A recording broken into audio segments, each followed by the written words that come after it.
दोस्तों, welcome in my YouTube channel engineering अड्डा। तो गाइज आपके अपने यूट्यूब चैनल में स्वागत है। तो गाइज आज के हम वीडियो में बात करने वाले हैं 5G टेक्नोलॉजी की। आखिरकार ये 5G टेक्नोलॉजी क्या है और इसके बढ़ने से क्या हो रहा है, क्या प्रॉब्लम्स हो रही है, ये सब जानने वाले हैं इस वीडियो में। इसके साथ ही ये G का क्या कॉन्सेप्ट है, जैसे 1G 2G 3G 4G and 5G। Basically ये लगातार G हमारे अपडेट होते चले जा रहे हैं, इनका क्या कॉन्सेप्ट है। और 5G की भी टेस्टिंग चल रही है, इसकी वजह से बहुत सारे आप लोगों के अंदर भ्रम चल रहे हैं कि बहुत सारी बीमारियां 5G की वजह से आ रही है, टेक्नोलॉजी की वजह से आ रही हैं। वो सारी की सारी चीजें मैं इस वीडियो में कवर करूंगा। तो वीडियो शुरू करने से पहले वीडियो को लाइक कर दीजिए, चैनल को सब्सक्राइब कर लीजिए और चलते हैं अपने कंप्यूटर की स्क्रीन पे और आपको समझाते हैं कि एक्चुअल में क्या टेक्नोलॉजी है, ये कैसे वर्क कर रही है। तो गाइज इस वीडियो में हम एक्सप्लोर करने वाले हैं ओवरऑल G के। G क्या है, what is G? Basically G का मतलब यहाँ पे क्या है, GPRS, यानी G letter stands for GPRS, यानी बोल सकते हो आप general packet radio service. It indicates the slowest speed of internet data transfer into your mobile phone.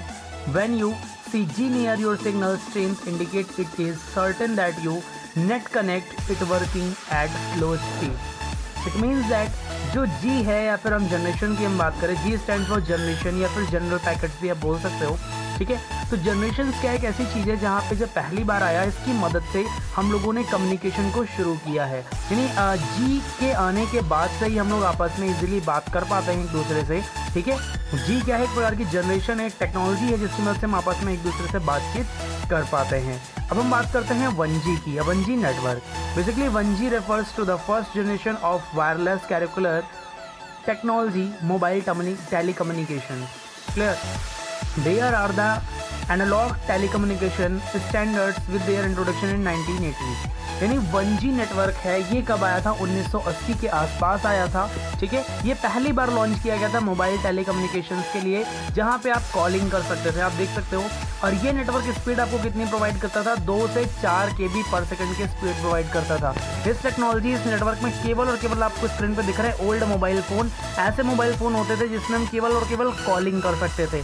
Then इसके बाद हमारे पास जो नया नेटवर्क आया जिसका नाम था 2G।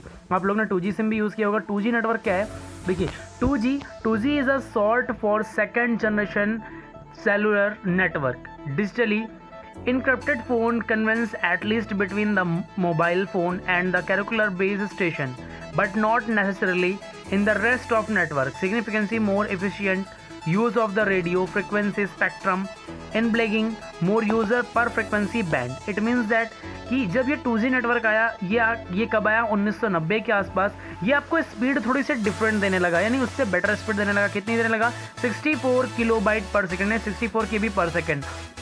इस टेक्नोलॉजी, इस जनरेशन के आने के बाद आप कॉल के साथ साथ एक दूसरे को मैसेज भी कर सकते थे, जिसको करने के लिए आपको ₹1 का चार्ज का सर्विस देना होता था। अगली टेक्नोलॉजी हमारे पास आई 3G नेटवर्क की, ठीक है। 3G का मतलब बोल सकते हो short for third generation. It is the third generation of wireless mobile telecommunication technology. It is the upgrade of for 2.5 GPRS and 2.75G EDGE network for faster data transfer। 3G जो communication था, इसकी जो higher speed थी वो 144 KB पर second थी, लेकिन ये कब आया, 2003 में लॉन्च किया गया इस नेटवर्क को। और ये स्पीड कितनी देता था आपको, 2 MB पर सेकंड, जिसकी मदद से आप लोग व्हाट्सएप, फेसबुक, इंस्टा ये सब चलाना धीरे धीरे शुरू किए थे। अगली टेक्नोलॉजी आपके पास आई जिसने तहलका मचा दिया पूरे के पूरे वर्ल्ड में, उसका नाम था 4G network. 4G network is the 4th generation of broadband कैलकुलर नोटन टेक्नोलॉजी, है ना, succeeding 3G and projecting 4-5G। यानी एक ऐसी टेक्नोलॉजी, एक ऐसा नेटवर्क आया जो कि IT और IIMT के एडवांस फीचर्स के साथ ये बना हुआ था। 4G कब आया, 2009 में। ये स्पीड आपको देता है 100 MB पर सेकंड की, जहाँ पे आप वीडियो कॉलिंग और इजीली वीडियो को वॉच कर सकते हैं। अगली टेक्नोलॉजी जिस पे काम किया जा रहा है, वो एक्चुअली टेक्नोलॉजी आ चुकी है मार्केट में, बट हमारे इंडिया में भी इस पे टेस्टिंग चल रही है, जिसका नाम है 5G नेटवर्क। अभी हम इसको डिटेल में एक्सप्लोर करने वाले हैं। तो in the 5G network is the 5th generation of technology standard for broadband कैलकुलर network with कैलकुलर phone companies back and deploying and world wide in 2019। यानी ये गैप कब आया, ठीक है। आगे हम बात करते हैं the plan successor of 4G network. यानी ये 4G नेटवर्क जैसा ही है, बट ये बहुत सारी एडवांस फीचर्स के साथ आया है। ये कब लॉन्च हुआ, 2020 में। इसकी स्पीड कितनी है, 1 GB पर सेकंड। अभी इसके अलावा अदर कंट्रीज में 6G नेटवर्क पे भी काम हो रहा है। तो 6G नेटवर्क के बारे में आप समझ सकते हो, यानी 5G से ऐसा ही एक ही नेटवर्क है। अभी इस पर टेस्टिंग चल रही है अदर कंट्रीज में, लेकिन हमारे यहाँ इंडिया में टेस्टिंग चल रही है 5G पे। तो गाइज़ इतनी जानकारी के बाद हम एक्सप्लोर कर रहे हैं 5G टेक्नोलॉजी को, जिसकी टेस्टिंग भी हो रही है इंडिया के अंदर, महाराष्ट्र के अंदर, मुंबई में। चलिए शुरू करते हैं, इसको एक्सप्लोर करते हैं।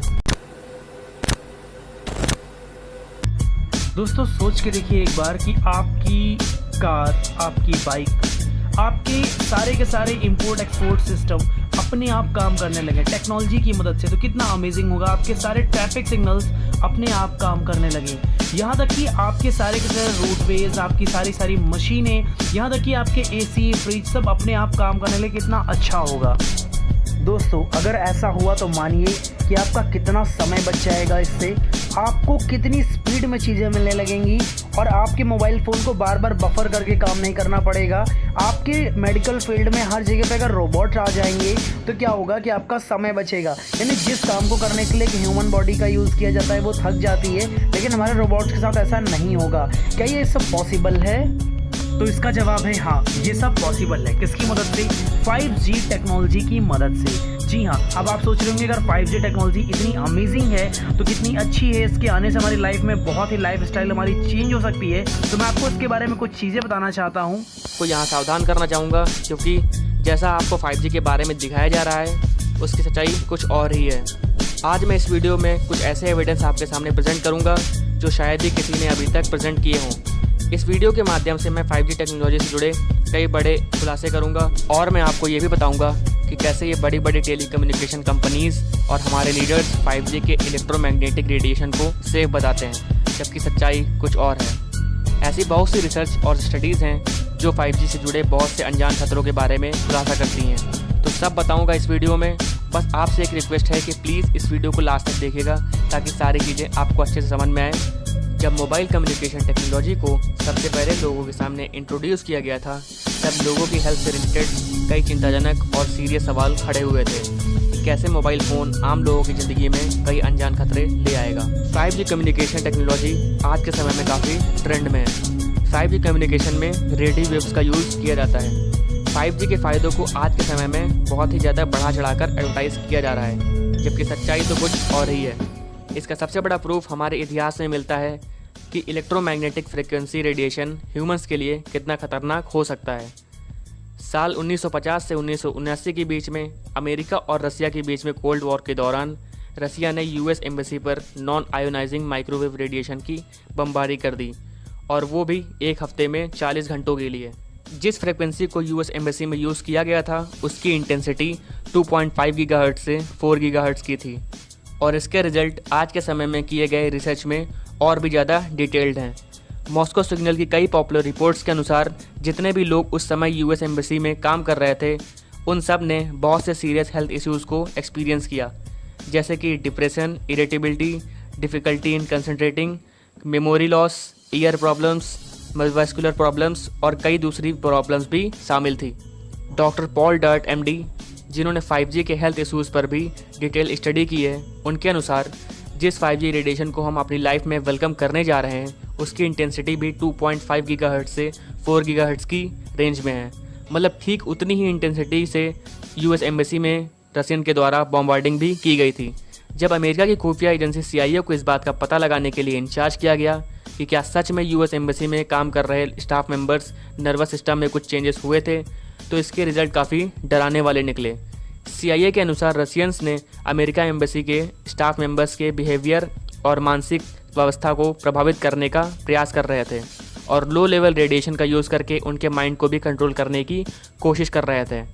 3 अमेरिकन एम्बेसडर जो कि मॉस्को में काम करते थे उनकी कैंसर से मौत हो गई, जिसमें 2 एम्बेसडर लोएवन थॉम्सन और चार्ल्स भॉलेन की मौत 1976 से पहले ही हो गई थी, और एक एम्बेसडर जिसका नाम वॉल्टर स्टॉलिसल था उसकी मौत 1986 में हो गई। 1971 के naval medical research institute NMRI के अनुसार की गई स्टडी में माइक्रोवेव्स व रेडियो वेव्स रेडिएशन के लिविंग बींग्स पर कितने खतरनाक इफेक्ट हो सकते हैं, इस पर पर्दा हटा दिया गया। इन खतरनाक इफेक्ट्स में से कुछ मेन इफेक्ट्स मैं आपको बताना चाहूँगा, जैसे कि cataract lesion, burn at the site of surgical implant such as pains, liver enlargement, poor fertility in men, alteration in fetal development, significant impact on the nervous system, जैसे कि headache, insomnia, restlessness, cranial nerve disorder, seizure और convulsion. कुछ psychophysiological disorder जैसे कि depression, anxiety, general feeling of lousiness, dizziness, fatigue, irritability, chest pain, memory loss, tremors और बहुत से अलग भी हेल्थ प्रॉब्लम जैसे मेटाबॉलिक, गैस्ट्रोइंटेस्टिनल और एंडोक्राइन ग्लैंड फैक्टर भी शामिल थे। एम्बेसी में काम कर रहे लोगों में कार्सिनोजेनिक इफेक्ट भी पाए गए थे, जिनका खुलासा न्यूजीलैंड के एनवायरनमेंट स्पेशलिस्ट डॉक्टर नील चेरी ने अपनी रिपोर्ट में भी किया है। उनका कहना है कि एम्बेसी स्टाफ के लोगों में ब्रेन कैंसर, ल्यूकेमिया और रिप्रोडक्टिव हेल्थ कैंसर की पॉसिबिलिटी भी बहुत ज़्यादा बढ़ गई थी। दुख इस बात का है कि इतने सारे स्टडीज़, रिपोर्ट्स और रिसर्चेस होने के बावजूद भी आज तक ना ही रसिया ने और ना ही यूनाइटेड स्टेट्स ने इस बात को ऑफिशियली माना है कि माइक्रोवेव और रेडियोवेव इलेक्ट्रोमैग्नेटिक रेडिएशन के कारण यूएस एम्बेसी के स्टाफ मेंबर्स ने इतने खतरनाक हेल्थ इश्यूज़ को सामना किया था। और आज भी इतने सारे रिसर्च और स्टडीज़ जो कि रेडियो वेव टेक्नोलॉजी को, जैसे कि सेल टावर और फ़ोन को खतरनाक बताती हैं, उन पर किस तरीके से गवर्नमेंट और बिग टेलीकम्युनिकेशन कंपनीज़ के द्वारा पर्दा डाल दिया जाता है। और उन स्टडीज़ और रिसर्चेस को गलत साबित करने के लिए मीडिया व इंटरनेट पर हर तरफ इस बात का प्रचार कर दिया जाता है कि मोबाइल फ़ोन कम्युनिकेशन सेफ़ है और इन टेक्नोलॉजी में यूज़ होने वाला रेडिएशन में इतनी एनर्जी ही नहीं होती है जिससे लिविंग बींग्स को कोई खतरा हो। लेकिन अब आपको ये ज़रूर पता चल गया होगा कि सच्चाई कितनी खतरनाक है।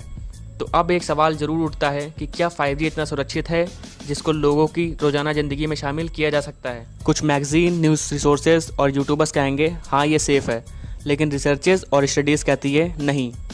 2017 में एनवायरनमेंट हेल्थ ट्रस्ट फोरम में हेब्रिज यूनिवर्सिटी में फिजिक्स डिपार्टमेंट के मेंबर डॉक्टर बेन ईसाई ने इस बात को काफ़ी अच्छी तरीके से एक्सप्लेन किया है कि कैसे 5G की वेव्स डायरेक्टली ह्यूमन स्किन व स्वेट ग्लैंड्स को प्रभावित करती हैं और ये ऑक्सीजन मेटाबॉलिज्म को भी प्रभावित करेंगी।